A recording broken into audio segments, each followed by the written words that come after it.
Hello, welcome to the Science for Policy podcast. My name is Toby, and today I'm joined by Adrian Brown and Thea Snow, who are between them representing the Centre for Public Impact, a global NGO, which in its own words aims to reimagine government so that it works for everyone. Adrian Brown is the Executive Director of the Centre, before which he held a range of positions in UK government, advising on policy and strategy. And Thea Snow is the Director of the Centre's work in Australia and New Zealand. She has experience in innovation and policy delivery across the private, public and not-for-profit sectors.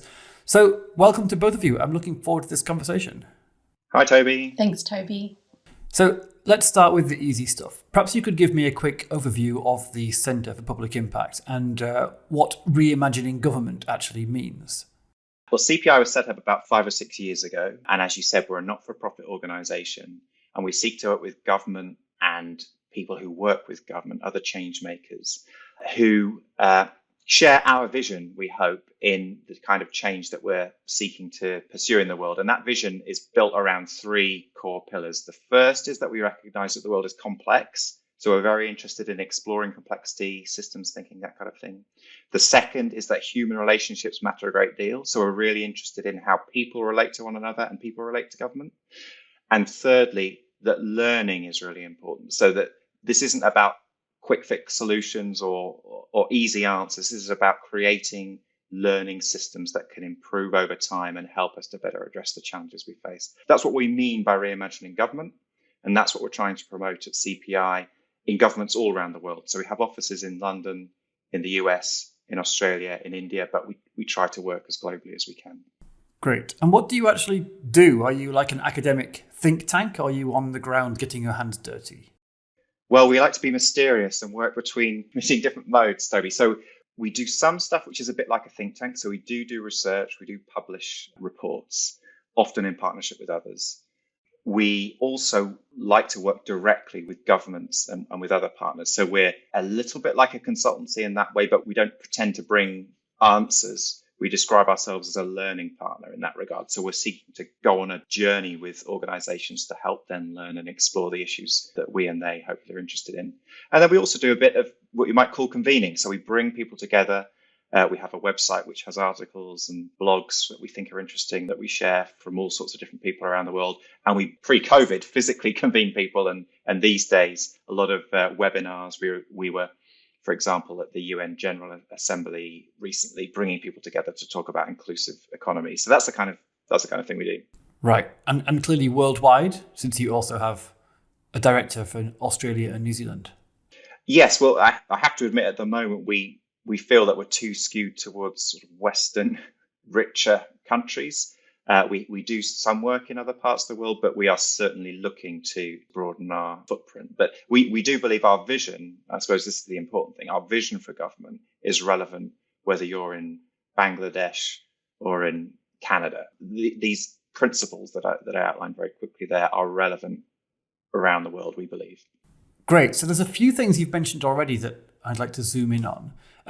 But let's start with a very broad topic, which is your criticism of the role of evidence in policymaking, or rather the way that role is envisaged at the moment. So you've written a fair bit, both of you, in fact, about this particular issue. And as I understand it, you're quite critical of scholarship in that area in particular. So the quote that caught my eye from a piece you wrote recently is that the evidence-based policy movement has lost its way. What exactly is your beef here? So I think our argument in its simplest form is that we need to be balanced when we think about the role of evidence in policymaking.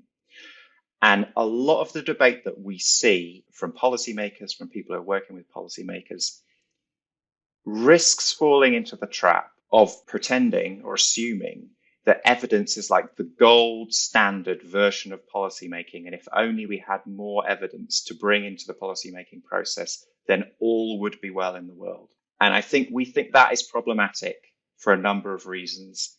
It assumes that we can gather evidence about what matters. And often what you can explore through a more scientific research-based process is only part of what is interesting for a policy problem. We believe risks reinforcing what might be problematic power dynamics in terms of who gets to decide what is good evidence. who gets to control the evidence process. And we also think that it reinforces a top-down way of thinking about policymaking, which is to say, a small group of very clever people get together in some corridor somewhere centrally and come up with answers, come up with solutions that then get rolled out across the country or across the area, the region of interest, or scaled up. And we think that way of thinking about government as a sort of hierarchical controlling entity is just not fit for purpose when faced with the kinds of challenges that we know exist today, which are complex, which are evolving, and which require tapping into the knowledge and experience and expertise of many, many people out in the field and, of course, citizens themselves. So we don't say that evidence is a bad thing to bring to the policy debate, but we think the way it's being brought into the policy debate can often be unhelpful, or at least accentuate some unhelpful biases. Right. And just to be clear, when you say evidence here, you're talking about like research-based evidence, scientific in the broadest sense. Yeah, I think that's right. It's interesting because different people define evidence differently. And we were actually having a conversation about this just the other day, that there's been a tendency in the context of conversations around data to really broaden the definition of what constitutes data. So there's big data, then people talk about thick data, which is more qualitative kinds of data. Nora Bateson, who's an anthropologist, talks about warm data, which is about the relationships between people. And a point that Adrian and I have discussed and that Adrian makes is that to sort of try to cram everything into a widened definition actually potentially serves to undermine those different categories of information or insight, and sort of box them into a broader term. And so when we're talking about evidence, we are talking about the research-based scientific method, and then what sits beyond that are other forms of information and insight that we believe are of equal value and should play an equal role in informing policy thinking and policy conversations. Right. I mean, I think it's worth having that conversation about the language, because I wonder if actually what you're saying is not so dramatically different from other points that we hear fairly often made about the role of evidence, except the way you often hear it framed is not there are other sources of knowledge apart from evidence. It's more the definition of evidence should be widened in exactly the way you just mentioned. So to include, for instance, community-based knowledge, narrative evidence, ethical considerations, and so on. And then people say, of course, we should take all these forms of evidence into account. And you're essentially saying, as I understand it, the same thing, but you want to reserve the word evidence for the narrow category of just the output of the scientific method. Yeah, I think that's right. Yeah. I do think it's important that we are careful with the language, because these terms can become meaningless in the end if we let them get too baggy. To my mind, and I realize I'm talking to your audience, which are expert in this, so I'm doing this extremely carefully, I suppose, or with the appropriate humility about my ability to express this. But to my mind, evidence relates to a more specific idea of proving something to be true or not true. A hypothesis has been offered. We are testing it. What is the evidence that it is true or that it is false? That is what evidence is. If we start talking about evidence in relation to people's stories and communities, there is no hypothesis. If we try to set that up as a scientific experiment with a hypothesis to be tested and whether people's stories prove that to be true or not, I think that is completely missing the point about these other ways of knowing. So I'd rather we reserve the term evidence for the more scientific, research-based approach. And then there are plenty of other terms available in other disciplines to explore these other concepts. And they are, I believe, other ways of knowing, other ways of conceiving of the world around us, of understanding the world around us. And it's that point, I suppose, which is one of the key points we're making. We need to embrace these other ways of knowing and not just get stuck in an enlightenment, rational, scientific way of thinking, because that's helpful, but it falls very, very short of what's required. Just to jump in and add to that, I'm reading a fascinating book at the moment called Braiding Sweetgrass, which is written by an Indigenous American author who has done her PhD in ecology. And what she describes is the process of unlearning that she does through her PhD, where she had always experienced nature in a particular way as an embodied experience. She was one with the ocean and the river and, one with the forest. And then she's taught through her scientific course to disassociate from nature, to see nature as a thing, to understand the component parts, and to objectify nature as something to understand and to learn about, but not that you're part of. And then she embraces that fully and rejects her sort of Indigenous ways of knowing for many, many years, until she comes back to a point where she feels the confidence to say, what I learned through the scientific method was incredibly valuable and has changed and enriched my understanding. But actually, the richest way to see and understand this field of ecology is by blending both of my knowledge systems, by bringing together my Indigenous knowledge system, which uses different words, which sees nature as being part of the self, together with the scientific approach, which obviously is quite different. And so I think that, it's this intelligent blending of the two without needing to sort of reduce the differences to a point where we say, well, it's all part of the same category of thing, because they actually are, as Adrian was saying, different ways of knowing, which need to be blended to generate the type of insight that we think is most valuable. Okay, so to be a bit more concrete, you said, both of you, I think, that policy making can fall short if it only draws on evidence under the narrow definition. So how? Or if you prefer, what do we gain when we broaden the kinds of inputs? So I'll jump in with an example from Finland. I'm speaking to you from Sweden, so I'm always interested in Nordic examples. And of course, the Nordics are often pointed to more broadly for public administrations are generally considered to be well-functioning and well-funded, etc. What the Finns have started to think about, and they've started particularly within the field of education, is rather than the traditional model of let's understand what works in terms of teaching practices, pedagogy, curriculum, and kind of roll that all up into a national plan for our school system, let's say, they're actually turning that on its head and saying, actually, the knowledge about how to best teach and best enable, I suppose, the learning outcomes for Finnish students is held within the teachers, within the schools, within the local educational bodies themselves. And our role at the national level in the Department for Education, and this particular part of the Department for Education, which is interested in innovation, is to create the conditions within which the knowledge that's sitting out there in the system can be cultivated and shared and built upon so that the whole system can evolve. So rather than thinking of it as something they're trying to control from the top, they're thinking of it more like a gardener might think of their garden. They're cultivating the conditions that allow that school system to flourish and to evolve. The benefit of that is that whereas in a traditional hierarchical approach, the information losses up and down the hierarchy are profound. You have to simplify things greatly. If you just think about what success looks like when you're sitting at the top, how you measure success really just gets boiled down into a few KPIs. How many kids are passing their exams? What are the different statistics on a few key points? What's happening in the system gets simplified down to a few headlines.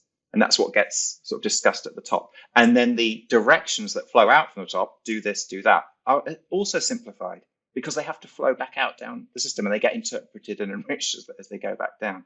So rather than creating this informational bottleneck at the top, the Finns are saying our role is actually to create an ecosystem that is learning, evolving, and embracing and celebrating the knowledge that's out there and not being worried about the fact that we can't synthesize that and distill it and write it all down into guidance, because by doing so, we ossify it and we actually prevent the kinds of innovation and learning that we're trying to seek. So hopefully that's an example of a completely different worldview, I suppose, about what the role of that central government body is and what the role of evidence and good evidence looks like in that conversation about the school system in Finland. Yeah, thank you. It sounds like what you're advocating involves something which might be quite scary, which is the policymaker or the government giving up some power, some control. And that takes courage, I guess, especially when we're talking about elected governments which need to be able to point to their achievements and which, to be honest, will be held accountable for them, whether they like it or not. That's spot on, Toby. This is really hard for government. But I think even though it's hard, it's so much better. and people always ask the question, what risks are there and what could go wrong? And the response to that is always, well, what's the counterfactual? What is happening at the moment? And is that really desirable? So I think that there's a really powerful concept that's introduced in a book called Seeing Like a State, of legibility, which sort of touches on the ideas that Adrian was just speaking about, which is this need to sort of reduce things down to the point that we can understand them and exert control over them. And that's what governments tend to do, because it makes things feel safer, it makes things feel easier, it makes people feel as though there's a plan that they can follow, and if they follow that plan, they will reach the desired point. But what James Scott introduces in this book, Seeing Like a State, is the idea that actually legibility can be a force for bad, can really create perverse outcomes. So he gives the example of modern forestry practices, which I think is a beautiful illustration of this. So forests are messy and entangled and wild and very difficult for humans to understand because of the complexity involved. And what modern forestry practices did was it looked at this forest and it thought, well, what we need this forest for is for timber. And so if we just pull down all the different trees and make this neat and clean and plant the trees in straight lines, then we'll produce much more timber, we'll have much greater harvests, and we'll be more productive, which is ultimately what we want. So that's what they did. They ripped down these complex entangled webs of forests and planted single species trees in straight lines, and it worked for a while until it didn't, because what they had done was inadvertently damaged the ecosystem that was actually essential to maintaining that forest. And so in the pursuit of productivity, in the pursuit of legibility, in the pursuit of cleanliness and the ability to control, they actually destroyed the thing that they were trying to prop up by making it legible. And I think that's a really beautiful analogy for what government tends to do. Like, yes, it is scary to walk into a forest, to not understand how it operates, but by stripping away that complexity, by planting everything in straight lines, you actually end up doing more damage than you would have done had you learned to navigate your way through the forest, through the different species of trees, etc. And so what we're trying to do at CPI is support governments to embrace and navigate that complexity rather than tearing the trees down and planting lots of straight lines, because we know that ultimately causes a lot of damage. Right. Okay, I'm just trying to figure out the implications of I could give the example of measurement, right? So there's this tendency in government to believe that if we capture enough evidence, if we gather and crunch enough data and use those data to measure against predefined outcomes, then we'll know what works and how to address the challenge at hand, whatever that might be. But the simplifications required to do that actually undermine the complexity of the challenges and are counterproductive, because they simplify the challenges that government is trying to address. So Toby Lowe, who's a colleague of ours, has a beautiful quote where he says, the measures that governments use are an abstraction. They're a simplification of complex, multifaceted nature of real life into a data point, and they're a superficial substitute for reality. And so what we say we need to do is not measure. The conclusion that you draw from that is not, okay, we walk away from measurement, but it's a shift in the approach of what we measure, how we measure, and why we measure. And that's, I guess, where this blog comes in, because when we think about what we measure, we need to be thinking about not just capturing the stuff that's legible, the stuff that we can put into bar charts and graphs and quantify and analyse through models. We need to be incorporating different forms of information, so stories, emotions, world models and relationships. We need to be thinking about what data is missing and whose voices are missing, and what untested assumptions are we making which might be obscuring other truths. And this is complex, messy stuff. This is the multi-species forest that government resists, and through resisting it actually imposes a logic of legibility which is really unhelpful because it obscures the messy reality of the truth that we're dealing with. Okay, interesting. I wonder a bit.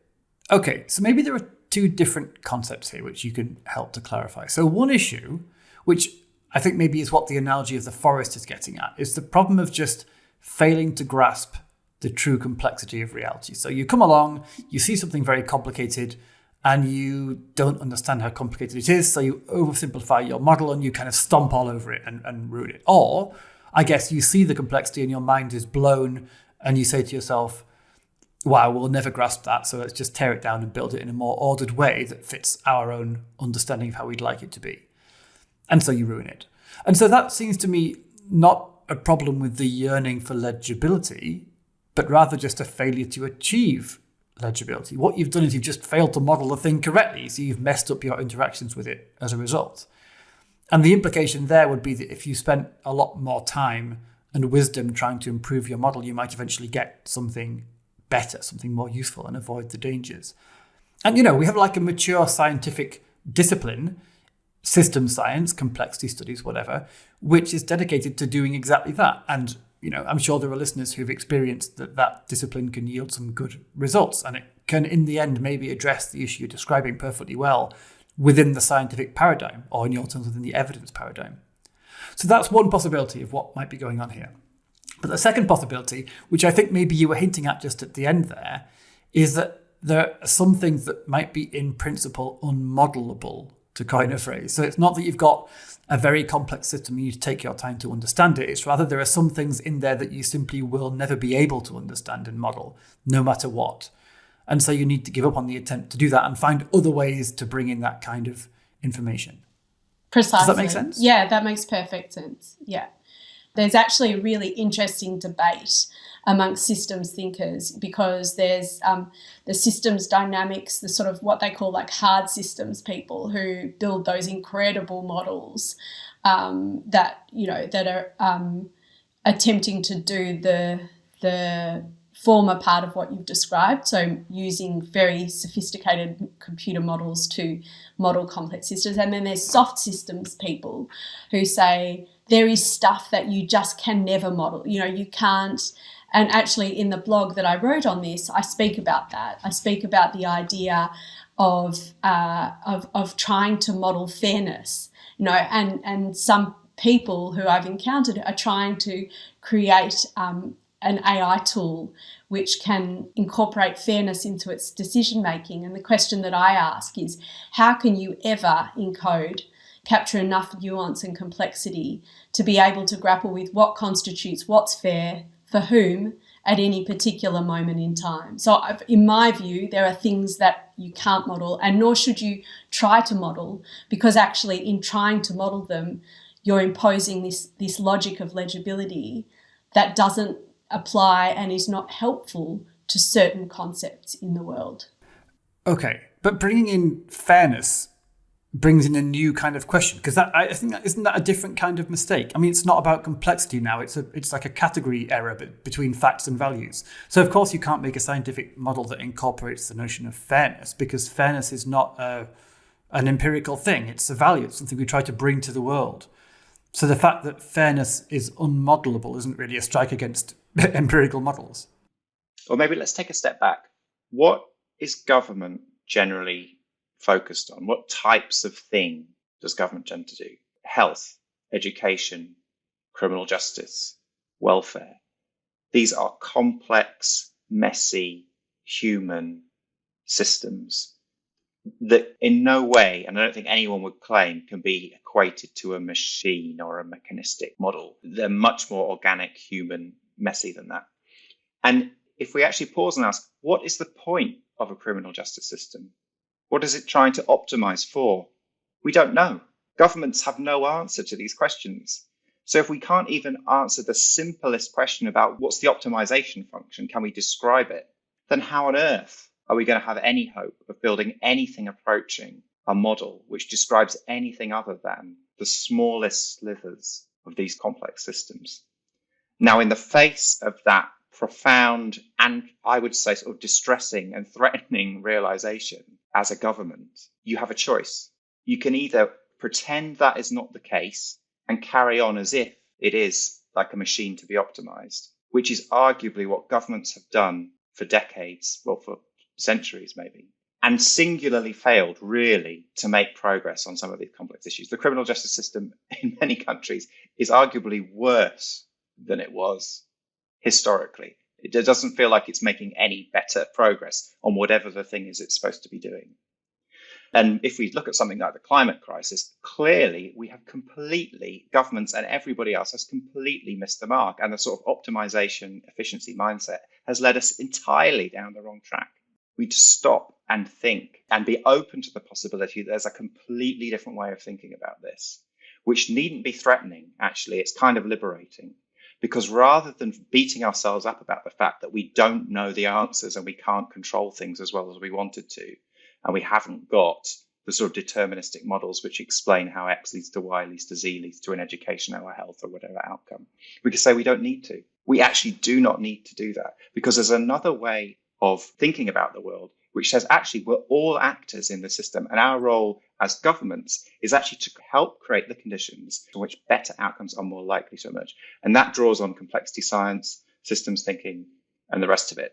It doesn't turn its back on the sort of deterministic evidence base that exists, but it doesn't base the whole worldview on that. And if listeners are interested in a sort of very well-known model for how to think about these different domains, then Dave Snowden's Cynefin framework, which is a Welsh word which I'm probably mispronouncing, but you can put in the show notes a link to it, talks about about 4 different domains, which are simple, where something is clearly predictable and it's easy to control, complicated, where it's like a watch or something where it's a bit more involved, but you can ultimately disentangle it and work out the different constituent parts, complex, which is the more organic forest and the kind of stuff we've been talking about, and chaotic. And the different strategies that you play in those different domains, this model argues, are very different. This is not just about government. This is thinking about categories of problem. And our contention, I suppose, is that the category error we are making and repeatedly making, and I don't see any evidence that we're not going to continue to make in the future, is by putting things in the complicated or wishing things were either simple or complicated, when in fact they're complex or chaotic. Mm-hmm. That's good. That's a really useful set of distinctions. And we will definitely move on. But just before we do, sorry to bang the same drum again, but perhaps I'm just not quite getting this yet. So you say we don't really know what a criminal justice system is supposed to optimize for. But I mean, surely we do. It's supposed to optimize for justice. The difficulty is that justice is not the kind of concept that you can program into an algorithm. Like Thea was saying, you can't make an AI that encodes for fairness or justice or whatever. And that's not because those things are irreducibly complex or chaotic, but just because they're normative.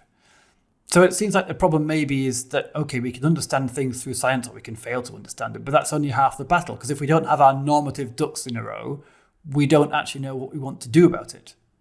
Yeah, I think that's really interesting because I think that the problem is that there are normative values actually that inform how we approach evidence. But they're invisible and we pretend they're not there.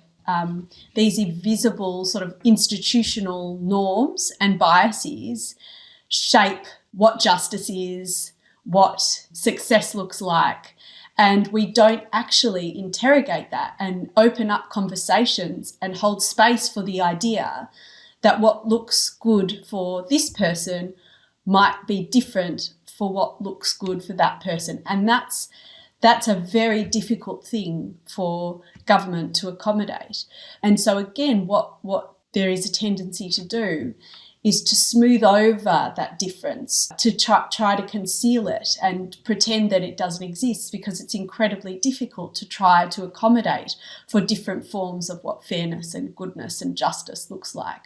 And the only way to accommodate that is to have these really difficult conversations around who's making decisions around what evidence counts, around what good outcomes look like. In Australia, there's a really important conversation around this in the context of our Indigenous peoples, our First Nations peoples, because it's always been white people defining the outcomes, defining what a good life looks like for our Indigenous population, which is outrageous when you think about it.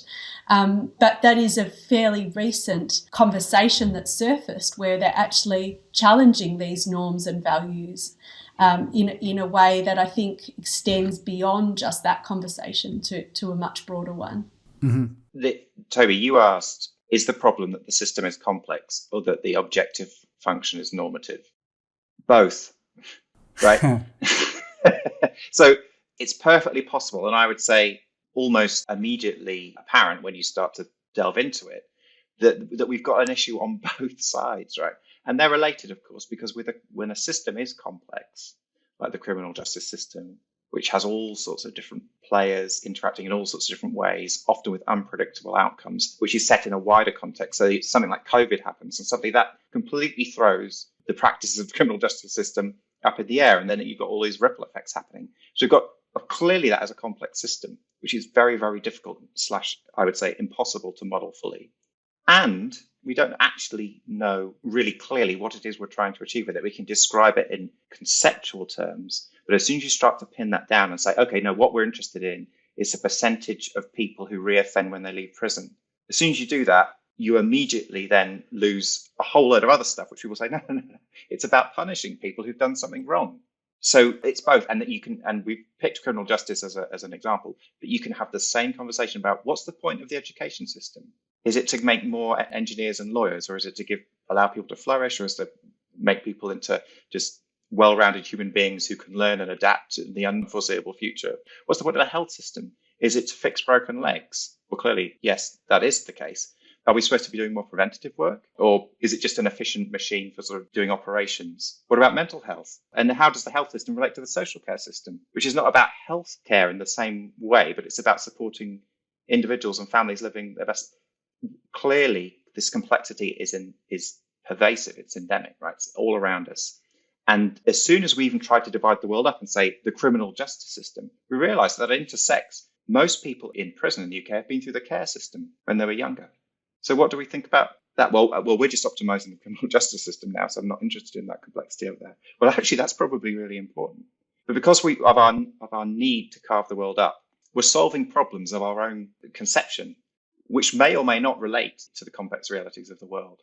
And when people bring evidence that reinforces those delineations and those assumptions and those existing power structures, our argument is, unless we do that with extreme caution, it is as likely to be unhelpful as helpful. And just to give a tangible example of how this plays out in the criminal justice system, for example, I was talking with a friend yesterday who worked in justice policy for a while. They were running a program to support young men who had reoffended. And the quantitative evidence was suggesting that the program wasn't having that much of an impact, so they were continuing to reoffend.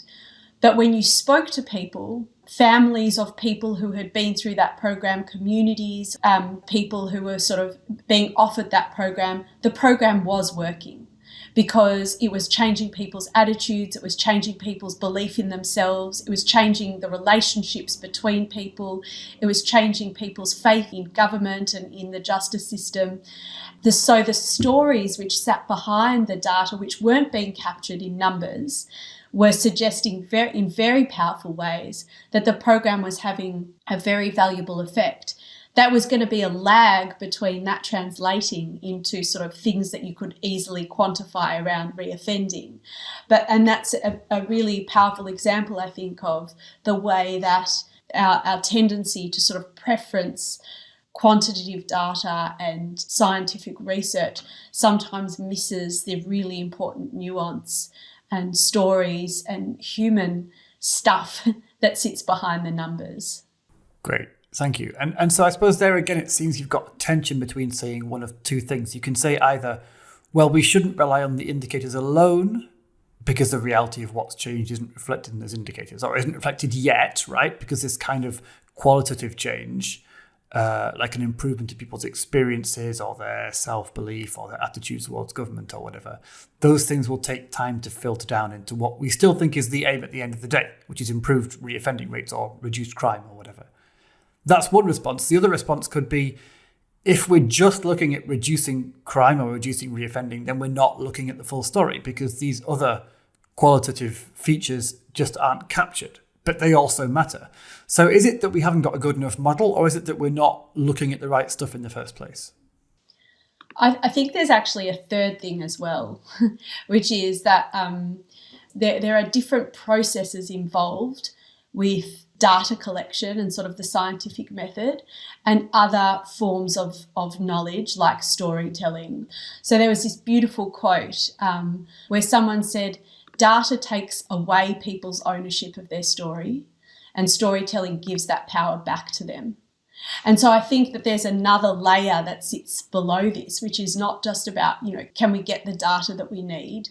It's about what kinds of processes are required when we quantify things or when we apply a scientific method. How does that affect power? How does the process of valuing different forms of knowledge, different forms of information actually start to shift entrenched power dynamics, which are really important in contexts like the criminal justice system, the care system, where people have for their whole lives felt marginalised, disempowered, and a lack of control over their own story. Okay. So the audience you have here on this podcast, as you know, is a bunch of people who are interested in or who know the science policy interface. And that includes a number of scientists and other officials who work at that interface. Do you have concrete advice for them? What's your advice to a science advisor, someone whose business is to serve up scientific evidence for policymakers, bearing in mind what we've talked about so far? It's an excellent question, Toby, and one which we have to preface. I think what we're going to say here is we're normally focused on the policymakers. So if we think about the supply and demand, you're on the supply side here, and the policymakers are the demand side. However, I think it's important that as suppliers of evidence, we don't fall into the trap of thinking that the evidence which we bring to the table is the kind of gold standard input into the policymaking process, for which all of the other forms of understanding and knowing are in some way subservient. Because I think if we fall into that mindset of like, we've got the truth, and until such time as, proven otherwise, sort of we'll assume that what we're saying is the right answer and everything else is kind of various shades of wrongness. I think that sets up our dynamic, which is entirely unhelpful for the reasons that we've already been discussing. So my single piece of advice, I suppose, or hope, and I'm sure there are many, many people who are already doing this, is to demonstrate the humility that comes with recognizing that any one of us is only able to bring a portion of the potential way of understanding a situation. And only through the combination of these different ways of knowing and understanding that we're likely to really make progress on some of these issues that I know everybody who works in all of these fields cares deeply about. And all too often, I see the opportunity for that kind of, not just interdisciplinary, but inter-paradigm, inter-sort of worldview way of thinking get shut down because people are unwilling to accept that there's value out with. Sometimes we can come across as being dismissive and negative about evidence. We're actually not, but we're saying it needs to be in its place within a wider context. And we need to think a lot harder about how to be more integrative of these different ways of knowing. And the purveyors of evidence have an important role to play in that conversation. Yeah, no, I agree with that completely. I think it's a commitment to curiosity and open-mindedness and reflexivity. In a way, you would hope that people working in the field of science would be open to the idea of constantly interrogating their own practice, their own hidden biases. And I think the reality is there's no way around this stuff. We all carry biases that shape how we move in the world, that shape what we give preference to, that shape what we value. And there's no way of getting around that. That's an inherently human condition, part of the human condition. So the only thing that we can do is recognise that, be honest with ourselves about it, and be committed to a process of constantly interrogating those biases, those patterns that we fall into, and trying to disrupt them through the process of having conversations with people who you may not necessarily always have conversations with, and by really committing to an open-mindedness and curiosity, as I said before. There's another angle to this, which you may have discussed previously, Toby, on your podcast, which is the relationship with politics and with politicians. Because I think there's another trap to fall into, which is if only those stupid politicians would just listen to the evidence, we'd all be in a much better place. And I'm sure there are circumstances where that's true. But the role of politicians and politics is actually extremely important in relation to what we've just been talking about. Politicians at their best, and I'll be the first to admit that, we've got many examples we could probably think of where they're not at their best, but politicians at their best, their job is to help society to weigh up competing interests and arrive at decisions about the direction of policies that incorporate a whole range of different views and opinions and are not just what the scientists say.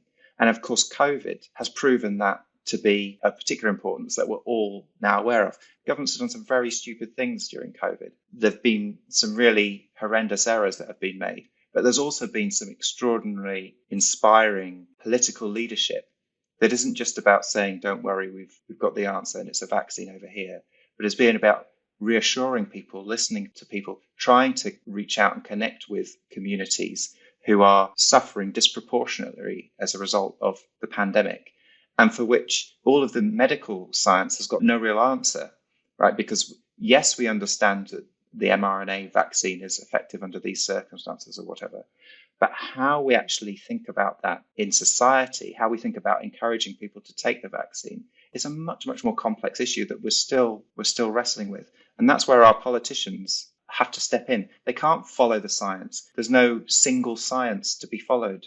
There's a debate within the scientific community about many of these things. So it falls to our politicians to navigate that terrain. So what I'm arguing for here is that we step away from a characterization of the truth is held by the scientists, and if only the politicians listened to the truth, we'd all be better off. And instead acknowledge that the politicians have actually a really tough job, and they are, in a sense, brokering these different ways of knowing and understanding of which the science is a part. And the sooner we can recognize that and contribute to that broader discussion in a more purposeful way, I think the better we'd all be. Yeah, so a reflection, perhaps from where I'm sitting. I think there is a growing recognition in the science advice community, which I'm no more than an amateur observer of, really. But it seems there is some recognition of what you're saying, but to a less radical degree. What do I mean?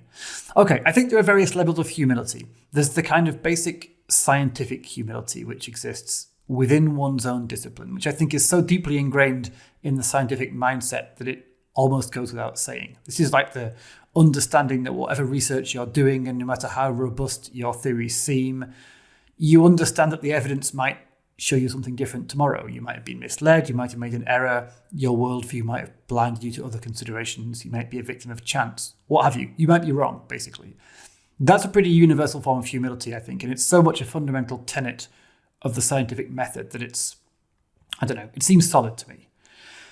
Then there's another layer, which is like disciplinary humility, the recognition that there are other sources of evidence from outside your own discipline that can be equally valuable or more valuable and provide different kinds of insights. Hence, the increasing focus, especially in science advice, on transdisciplinary work and mixing physical scientists, social scientists, behavioral scientists, ethicists, system scientists, and so on. Okay, my impression is that that battle also is won, at least in principle. Whether we've applied it well in practice yet is a different matter, but at least scholarship is taking that forward. Then there's the third level, which is the one you mentioned, Adrian, as it were, like paradigm humility. And that's a whole new thing where you say, look, we need to look outside science. There are completely other forms of knowing, other ways to come to conclusions. And that, I think, is the really interesting part of the challenge that you're laying down, because that, as I see it, is not yet properly recognized or incorporated to the science advice world. I'm not sure as a community we really get it yet. I think that's a really helpful and an interesting way of framing it, Toby. A concept that we've become increasingly interested in at CPI. It's not one we've invented, but it's perhaps less familiar in some of these discussions, is the idea of sense making. And what sense making means, literally, is how we make sense of the world. How do we arrive at a deeper, richer, more nuanced understanding of reality and society and the challenges that we face together? And by using a concept like sense making rather than research, we're opening exactly to that level, that final level that you're talking about, because sense making is about spanning ways of knowing. That's the point of sense making. Good sense making does that. And in that sense, I can't really sense make on my own, right? It's a collective activity. It requires that richness and that diversity. The reason we're interested at CPI in sense making is if you think about the capacities within, I would argue, society as a whole, but from our purposes within government and public institutions, the different skills and capabilities that we see there. We've invested lots over the years in strengthening different aspects of the policymaking process, different ways of, say, bringing evidence to the policymaking process. But I think what we haven't really articulated even, and would benefit from much, much more attention than it currently gets, is what is the sense-making capacity, the sense-making capability of our policymaking systems? How can they purposefully and unapologetically open the doors, demonstrate that humility that we've been talking about, and actually actively seek to be more integrative and more open to these different ways of knowing? That's what sense making looks like. So one of the questions we're asking is, what would good sense making look like in government? Where are people already doing good sense making? And what role can we play as CPI in encouraging better sense making in our systems? And I think that's absolutely true for government, but it's true for society. You might argue, for example, that social media, the polarization we're seeing in the political debate, the politicization of debates that weren't politicized before, is actually leading to a breakdown of sense-making society. We no longer actually have the same capacity to arrive at majority-held views about the world we face around us. And that's exactly why we have people on the one hand who think that anybody who doesn't have the vaccine is an idiot for COVID, and then people on the other who think that all the people who've taken the vaccine are sheeples who've just going along with whatever they're told to do, potentially as part of some global conspiracy. And until we find ways of bridging these conversations rather than throwing rocks at each other, we are not going to really make progress on the toughest issues that we face. Yeah, I agree. I think just to add, I think one of the really difficult things about sense making is going back to the point that I was making before, the biases that we all hold and the way that we privilege certain forms of knowledge above others. So I know I do it because of the way that I've been conditioned, because of the way I've been educated, because of the way I've been brought up. I believe certain forms of knowledge to be more rigorous and more valid than others. And it's a really, really hard process to untangle those patterns of thought and those biases that shape us to believe that some forms of knowledge are more valid than others. But this is precisely the process that needs to happen, where people sit in a room and listen to people talking about their lived experience, of the care system or whatever it might be, and see that knowledge as being just as valid, just as important, and just as much a part of the piece of the puzzle of making sense of the story as the more traditional sort of scientific evidence. So I think there's an art in creating spaces and safety and curiosity and open-mindedness to be able to facilitate these kinds of conversations and help people disrupt the mental models which force them to privilege certain forms of knowledge over others. And that's something that we're really interested in doing and in supporting. Do you have an example of how this works in practice? We've been doing a lot of thinking about sense making, and so we've been exploring who's doing this and who's experimenting with sense making. And I think the organisation that we've seen doing it best is the UNDP. and they're doing it across a range of different countries in a range of different ways. And I thought the work, there's a great article which describes the sense-making work that they've been doing in Bhutan to understand youth unemployment and sort of pervasive youth unemployment. And it's a wonderful example of bringing together people's stories, people's experiences together with quantitative insights and blending those different forms of knowledge to paint a really rich and deep picture of the challenge and the opportunities at hand. And I think that one of the